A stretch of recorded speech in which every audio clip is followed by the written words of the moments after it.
Hello दोस्तों, मैं doctor Sanju और आज के हमारे इस वीडियो में मैं आपको बताने वाली हूँ एंडोमेट्रियोसिस के बारे में। ये एक यूट्रस से रिलेटेड प्रॉब्लम होती है, यानी कि बच्चेदानी से जुड़ी हुई एक ऐसी समस्या होती है जिससे बहुत सी महिलाएं परेशान रहती हैं और कई बार पूछती हैं कि आखिर ये एंडोमेट्रियोसिस होता क्या है और अगर ये किसी महिला को है तो क्या इससे प्रेगनेंसी में उनको किसी तरह की कोई दिक्कत आ सकती है। तो आज के हमारे इस वीडियो में हम इसी टॉपिक के बारे में बात करने वाले हैं कि क्या होता है ये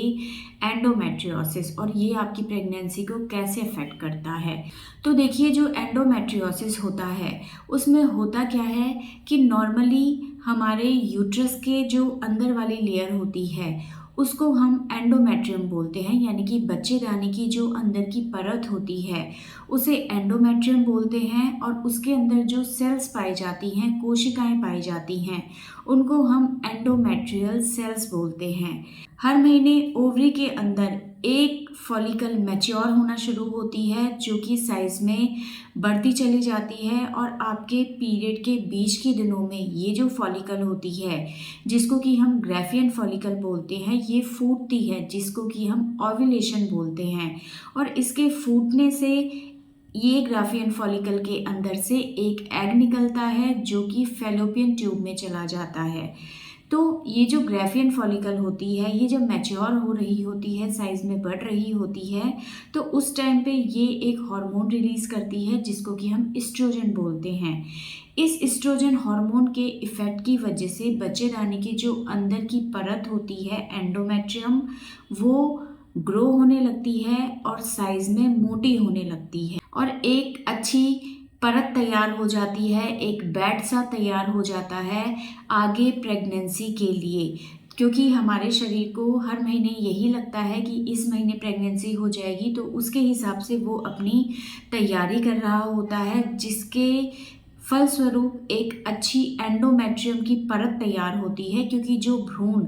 बनता है फैलोपियन ट्यूब में शुक्राणु और अंडे के बनने से, ये जो भ्रूण है ये इस बच्चेदानी की परत पर आके चिपकता है और यहाँ से अपना पोषण लेता है, न्यूट्रिशन लेता है और आगे बढ़ता चला जाता है। लेकिन अगर किसी कारणवश प्रेगनेंसी नहीं ठहरती है तो अब ये जो मोटी परत तैयार हुई थी इसकी शरीर को कोई ज़रूरत नहीं होती है और ये परत टूट टूट के पीरियड के रूप में शरीर से बाहर आ जाती है। और इस तरह से हर महीने ये प्रोसेस चलता रहता है। ओवरी में अंडा तैयार होता है और इधर यूट्रस के अंदर की जो परत है एंडोमेट्रियम, वो साइज में बढ़ती चली जाती है। तो अब ये जो एंडोमेट्रियोसिस की प्रॉब्लम होती है, इसमें होता क्या है कि जो एंडोमेट्रियम के अंदर सेल्स पाई जाती है जिसको कि हम एंडोमेट्रियल सेल्स बोलते हैं, कई बार ये जो सेल्स होती है ये बच्चेदानी के अलावा दूसरी जगहों पर भी ग्रो होने लगती है। जैसे कि कई बार ये जो सेल्स है ये फैलोपियन ट्यूब के अंदर ग्रो होने लगती है या फिर ओवरी के अंदर ये सेल्स ग्रो होने लग जाती है। और कई बार जो एब्डोमिनल कैविटी है उसके अंदर ये सेल्स पाई जाती हैं, वहाँ पे ग्रो होने लगती है। या हमारे जो आंतें हैं उनके आसपास से पाई जाती है। कई बार ये लैट्रिन और पेशाब वाले रास्ते के बीच में ग्रो होने लगती है। तो इस तरह से यूट्रस के अलावा अगर ये एंडोमेट्रियल सेल्स दूसरी जगहों पे पाई जाती है और वहाँ पे ये इस एस्ट्रोजन हार्मोन के इफ़ेक्ट की वजह से मल्टीप्लाई होने लगती है, हर महीने ग्रो होने लगती है, तो होता क्या है कि प्रेगनेंसी नहीं ठहरने पे एंडोमेट्रियम के अंदर की जो दीवार है वो तो टूट के ब्लीडिंग के रूप में शरीर से बाहर आ जाती है, लेकिन जो दूसरी जगहों पे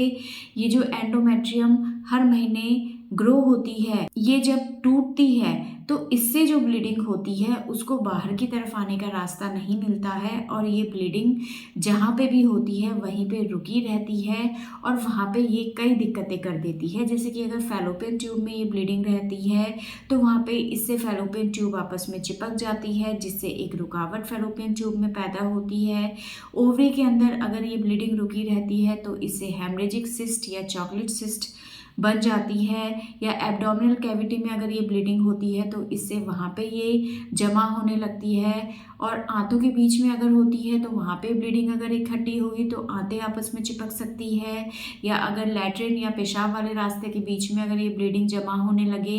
तो यहाँ पे ये इन दोनों चीज़ों को आपस में चिपका सकती है, जिससे बहुत सारे कॉम्प्लिकेशन आगे हो सकते हैं। तो इस तरह से इस ब्लीडिंग को शरीर से बाहर निकलने का रास्ता नहीं मिलता है, जिसकी वजह से ये जहाँ पे होती है वहीं पे ये जमा होती रहती है, और इससे महिलाओं को बहुत ज़्यादा सीवियर पेन हो सकता है। कई बार इससे अंदर ही अंदर इन्फेक्शन होने का खतरा रहता है। अगर ये लैट्रिन वाले रास्ते में हो तो लैट्रिन में ब्लड आ सकता है, लैट्रिन जाने में महिलाओं को परेशानी हो सकती है, पेशाब जाने में महिलाओं को परेशानी होती है, बहुत सी परेशानियां इसकी वजह से महिलाओं को हो सकती है। तो एंडोमेट्रियोसिस में यही होता है कि जो सेल्स एंडोमेट्रियम के अंदर पाई जाती है, बच्चेदानी के अंदर पाई जाती है, वो सेल्स किसी कारणवश दूसरी जगहों पर भी पाई जाती है, और वहाँ पे ये हर महीने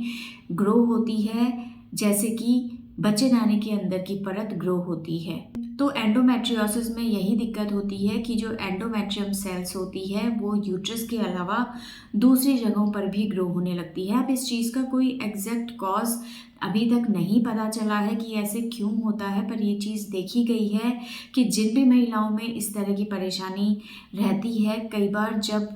देखा गया है तो ये एंडोमेट्रियल सेल्स वहाँ पे पाई गई हैं, जो कि हर महीने इस्ट्रोजन हार्मोन के इफ़ेक्ट की वजह से बढ़ती हैं, और प्रेगनेंसी होने पर जब पीरियड होता है शुरू तो उस टाइम इन जगहों पर ब्लीडिंग होने लगती है, और वो ब्लीडिंग बाहर नहीं आ पाती है, और जहाँ पे भी वो इकट्ठी होती है वहाँ पे वो रुकी रहती है और आगे इससे प्रॉब्लम हो जाती है। तो अब कई महिलाओं के ये सवाल होते हैं कि क्या ये प्रेगनेंसी में भी दिक्कत कर सकती है। तो जैसे कि मैंने अभी बताया कि अगर ये सेल्स फैलोपियन ट्यूब में होगी तो वहाँ पे ब्लीडिंग होने की वजह से फैलोपियन ट्यूब आपस में चिपक जाएगी, जिससे कि महिलाओं को प्रेगनेंसी नहीं ठहरेगी। अगर ये ओवरी में ब्लीडिंग इकट्ठी रहेगी तो इससे ओवरी को ढंग से काम करने के लिए स्पेस नहीं मिलेगा, या अगर ये आंतों के आसपास है तो इससे एडिशंस बन जाएंगे, जिससे महिलाओं को लैट्रिन बाथरूम जाने में दिक्कत हो सकती है। तो इस तरह से ये आपकी प्रेगनेंसी को भी अफेक्ट कर सकती है। अब अगर ये प्रॉब्लम किसी को हल्की फुल्की है तो ऐसे में मेडिसिनल ट्रीटमेंट से हम इस चीज़ को काफ़ी हद तक कंट्रोल रख सकते हैं, जिससे महिलाओं को दिक्कतें ना हों। लेकिन अगर ये प्रॉब्लम किसी महिला को बहुत ज़्यादा हो रही है कि बहुत हैवी ब्लीडिंग अंदर ही अंदर हो रही है, या ट्यूब ब्लॉक हो गई है, या ओवरी में सिस्ट बन गई है, या किसी तरह के एडिशंस आपकी एब्डोमिनल कैविटी में हो गए हैं, यानी कि एब्डोमिनल कैविटी के अंदर ही अंदर ब्लीडिंग हो रही है, या आंतें आपस में चिपक गई हैं इस ब्लीडिंग की वजह से, तो कई बार ऐसे में ऑपरेशन करना बहुत ज़्यादा ज़रूरी हो जाता है, क्योंकि ऐसे में महिलाओं को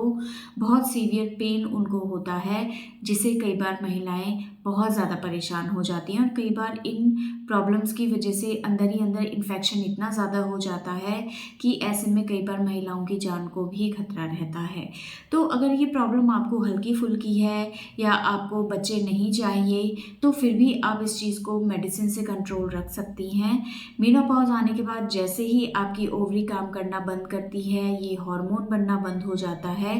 वैसे ही ये जो एंडोमेट्रियम सेल्स होती है जो जहाँ पे भी है वहाँ पे इनकी ग्रोथ रुक जाती है, और ये फिर आगे किसी तरह की कोई दिक्कत नहीं करती है। लेकिन अगर इसकी वजह से आपको प्रेगनेंसी नहीं हो रही है, या आपको इसकी वजह से बहुत हैवी ब्लीडिंग अंदर ही अंदर हो रही है, जिसकी वजह से आपको बहुत सीवियर पेन या कुछ दूसरे कॉम्प्लिकेशन हो रहे हैं, तो ऐसे में फिर सर्जरी के थ्रू इस चीज़ को ट्रीट करना बहुत ज़्यादा ज़रूरी हो जाता है। तो अगर आपको भी एंडोमेट्रियोसिस की प्रॉब्लम है तो सबसे पहले इस चीज़ के लिए आप घबराएं बिल्कुल भी ना। अगर ये प्रॉब्लम आपको बहुत ज़्यादा नहीं है, सिर्फ आपके अल्ट्रासाउंड में आया है, तो मेडिसिन से हम इस चीज़ को मैनेज कर सकते हैं। लेकिन अगर ये प्रॉब्लम आपको काफ़ी ज़्यादा परेशान कर रही है तो इसके लिए फिर सर्जरी कराना ही